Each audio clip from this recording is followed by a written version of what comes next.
بانی P T I ذہنی مریض اور ذات کا قیدی، بیانیہ قومی سلامتی کے لیے خطرہ بن چکا، میں نہیں تو کچھ نہیں کی سیاست ختم ہو چکی، تم سمجھتے کیا ہو اپنے آپ کو، تم ہو کون اور کس کی زبان بول رہے ہو؟ بغیر کسی ابہام کے واضح کرنا چاہتے ہیں کہ اب کسی کا بیانیہ نہیں چلے گا۔ D G I S P R کا دو ٹوک پیغام، کہا سیاسی شعبدے بازی کا وقت ختم، جو اپنی فوج پر حملہ کرتا ہے کیا وہ کسی اور کی فوج کے لیے اسپیس بنانا چاہتا ہے؟ ذہنی مریض کی بیماری کی علامات آپ نے پہلے بھی دیکھی تھی، وہ سمجھتا ہے اگر میں اقتدار میں ہوں تو جمہوریت نہیں تو آمریت ہے، اس کی سیاست یا ذات ریاست سے بڑھ کر نہیں ہو سکتی، یہ سمجھتا ہے پاک فوج میں جو بندہ ہے وہ غدار ہے، کہتا ہے اس قیادت کو ٹارگٹ کرو جو 8 گنا زیادہ مضبوط فوج کے سامنے کھڑی ہوئی، پاک فوج یا اس کی قیادت پر حملہ برداشت نہیں کریں گے، اس کا باپ بھی فوج اور عوام میں دراڑ نہیں ڈال سکتا، تم نے اپنے بیٹوں کو تو باہر ملک میں رکھا ہوا ہے، انہیں خوارج کے سامنے کھڑا کرو پھر بیانیہ بنانا۔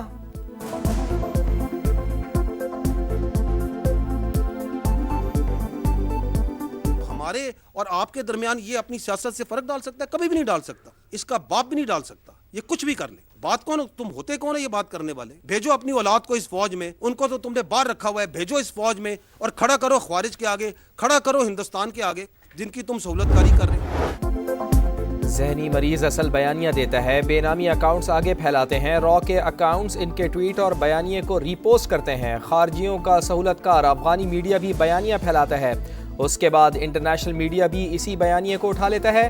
ترجمان پاک فوج نے بریفنگ کے دوران کچا چٹھا کھول کر رکھ دیا، فیک اکاؤنٹس کو بے نقاب کر دیا، کہا عظما خان بھارتی میڈیا پر بیٹھ کر پی ٹی آئی کو حملہ کرنے کا کہہ رہی ہیں، وزیر اعلیٰ کے پی کی گفتگو انڈین میڈیا پر چل رہی ہے، چیف آف ڈیفنس فورسز کے نوٹیفیکیشن پر جھوٹ کا سیلاب آ گیا، کیا یہ آزادی اظہار رائے ہے؟ ان کی پارٹی سے پوچھے تو کہتے ہیں کہ ہمیں نہیں پتا بیانیہ کہاں سے چلتا ہے۔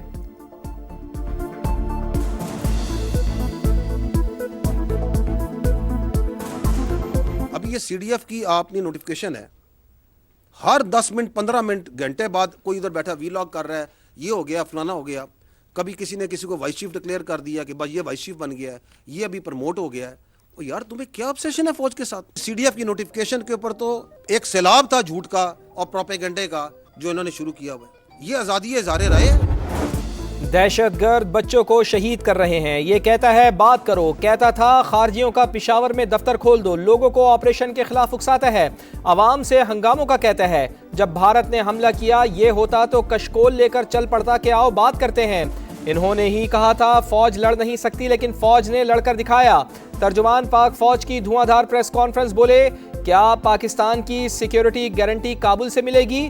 ہم حق پر ہیں اور حق پر ہی رہیں گے، ریاست کے تحفظ کی قسم کھا رکھی ہے، ریاست سپریم اور ہم اس کا حصہ ہیں، اب جھوٹ اور فریب کا کاروبار نہیں چلے گا۔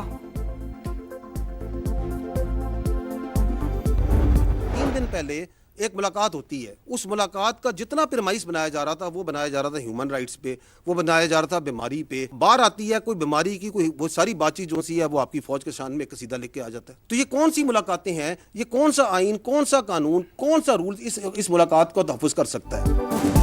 ایک ملاقات کو انسانی حقوق اور بیماری سے جوڑا گیا، ملاقات کے بعد بیماری کا ذکر تک نہیں تھا، یہ کون سا قانون ہے جس میں مجرم سے ملاقات کو اپنا حق کہا جائے؟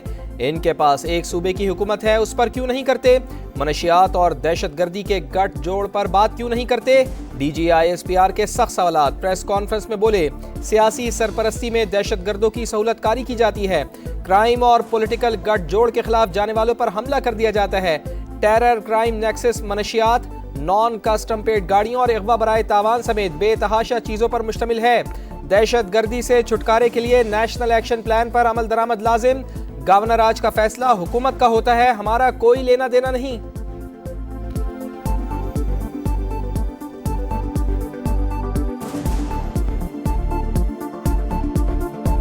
These are the 14 points of the revised national action plan۔ دہشت گردی سے اگر آپ نے چھٹکارا حاصل کرنا ہے تو آپ نے یہ 14 کام کرنے۔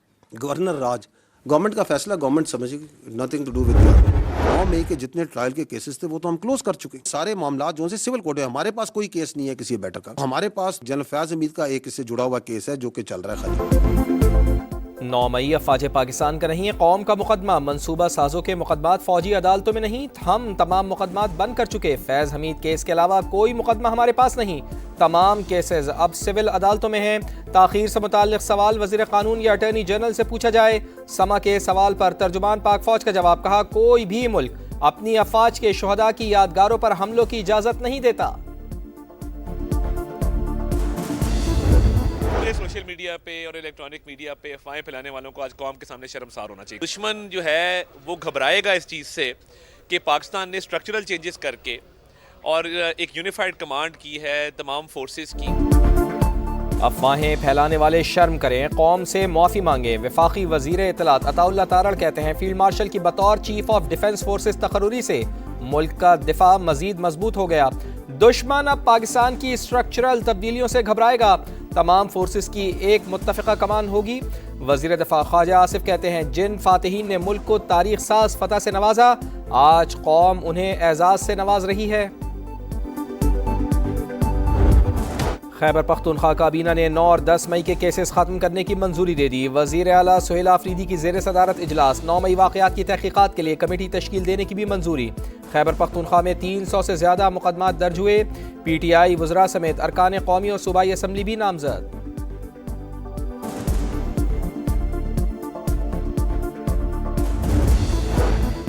ریاست نے بیرون اور اندرون ملک موجود دشمنوں کو جواب دے دیا، اب معافی کی کوئی گنجائش نہیں، نیا سورج طلوع ہونے والا ہے۔ سینیٹر فیصل وارڈا کہتے ہیں ریاست کا ذہنی مریضوں کو سیدھا اور صاف پیغام ہے، ملک اور فوج کے خلاف دشمن کا بیانیہ لے کر چلنا غداری ہے۔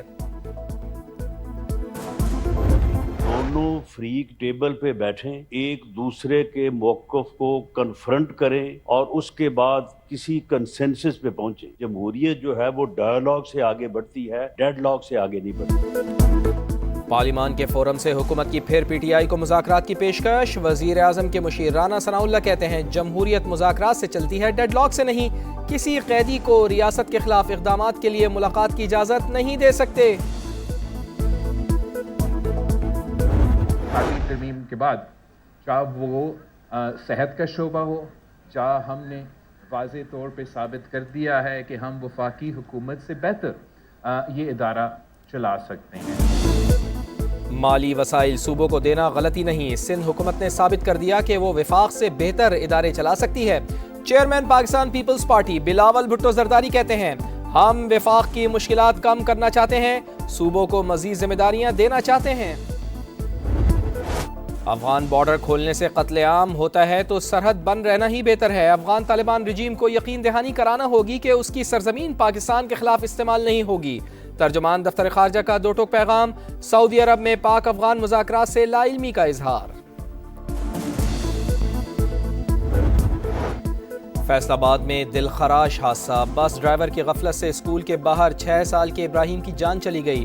ڈچکوٹ میں ابراہیم زمین پر گری پینسل اٹھانے جھکا، ڈرائیور نے اسکول بس کو ریورس کرتے ہوئے بچے کو کچل ڈالا، ننھے ابراہیم کی لاش 2 گھنٹے تک اسکول کی دیوار کے ساتھ پڑی رہی، ڈرائیور فرار۔ تجارت کے لیے افغانستان کا متبادل ایران، وسطی ایشیائی ریاستوں اور روس کو اس سال آلو اور کینو ایران کے راستے برآمد ہوگا، حکومت نے بڑی رکاوٹ دور کر دی، سرکولر جاری کر دیا گیا۔ آپ کا شہر آپ کا سما، آ رہا ہے گجراوالا، طاقت، روایت اور ذائقے کا شہر جہاں ہر صبح ایک نئی کہانی جنم لیتی ہے، مٹی کے اکھاڑے سے دیسی کھانوں تک، راجہ رنجیت سنگھ کے دربار سے شیر شاہ سوری کی مسجد تک، ہر اینٹ میں تاریخ کا ایک ورق، مسائل اجاگر کرنے سے حل بتانے تک سما رہے گا عوام کے ہم قدم، پہلوانوں کے شہر کے مکین، سما ٹی وی کے شکر گزار، مسائل کے حل کی امید۔ بھارت میں 5 صدی پرانی بابری مسجد کی شہادت کو 33 برس بیت گئے، سانحے کے زخم آج بھی تازہ، سینکڑوں سوال جواب کے منتظر، آج تک مسجد کی شہادت کا کوئی ذمہ دار پکڑا گیا اور نہ ہی وہاں مندر کی موجودگی کا کوئی ثبوت ملا۔ بی جے پی اور آر ایس ایس کے دہشت گردوں نے دن دہاڑے بابری مسجد پر دھاوا بولا، بھارتی حکومت تماشا دیکھتی رہی، 2000 سے زائد مسلمان شہید اور ہزاروں بے گھر ہو گئے۔ پاکستان اور سعودی عرب کا غزہ کے لیے بلا روک ٹوک امداد یقینی بنانے کا مطالبہ، نائب وزیر اعظم اسحاق ڈار کا سعودی وزیر خارجہ سے رابطہ، رفح کراسنگ کو محدود کرنے کے اسرائیلی منصوبے کی شدید مذمت۔ جنگ بندی کے اگلے مرحلے میں بھاری ہتھیار چھوڑنے کے لیے تیار ہیں، غزہ کی حکمرانی سے بھی دستبردار ہوں گے۔ حماس کے سینئر رہنما کی عرب میڈیا سے گفتگو، اسرائیل پر غزہ منصوبے کی راہ میں رکاوٹیں ڈالنے کا الزام، صہیونی فوج کے انخلا پر زور۔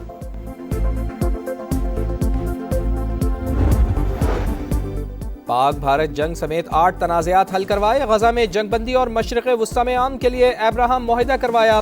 Federation of international football federation امریکی صدر ڈونلڈ ٹرمپ کی کاوشوں کی معترف، ورلڈ کپ ڈراز کی تقریب میں صدر ڈونلڈ ٹرمپ کو پہلے فیفا امن ایوارڈ سے نواز دیا۔ فیفا ورلڈ کپ 2026 کے ڈراز کا اعلان، واشنگٹن میں جگمگاتی تقریب، فنکاروں کے جلوے، 48 ٹیمیں، 12 گروپ سے 104 میچز اور 1 تاج۔ Mexico group A, Canada B اور امریکہ گروپ ڈی میں شامل۔ امریکی صدر ڈونلڈ ٹرمپ، میکسیکو اور کینیڈا کے وزرائے اعظم بھی تقریب کا حصہ۔ فیفا ورلڈ کپ اگلے سال 11 جون سے 19 جولائی تک امریکہ، میکسیکو اور کینیڈا میں ہوگا۔ افتتاحی میچ 11 جون کو میکسیکو سٹی میں شیڈیول، ٹائٹل فائٹ 19 جولائی کو نیو یارک میں ہوگی۔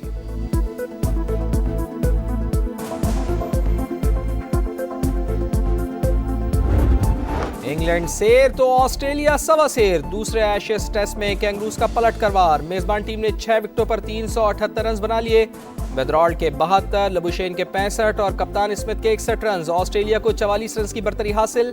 انگلش ٹیم پہلی اننگز میں 334 رنز پر آؤٹ، روٹ 138 رنز بنا کر ٹاپ اسکورر رہے۔ کراچی بلوز کو ڈومیسٹک کرکٹ کی بادشاہت مل گئی، 10ویں مرتبہ قائد اعظم ٹرافی کا ٹائٹل جیت لیا۔ لاہور میں کھیلے گئے فائنل میں کراچی نے سیالکوٹ کو 218 رن سے ہرا دیا۔ دفاعی چیمپئن دوسری اننگز میں 314 پر آؤٹ، ثاقب خان کی اننگز میں 5 اور میچ میں 9 وکٹیں۔ Chairman P C B Mohsin Naqvi نے چیمپئنز کو ٹرافی دی۔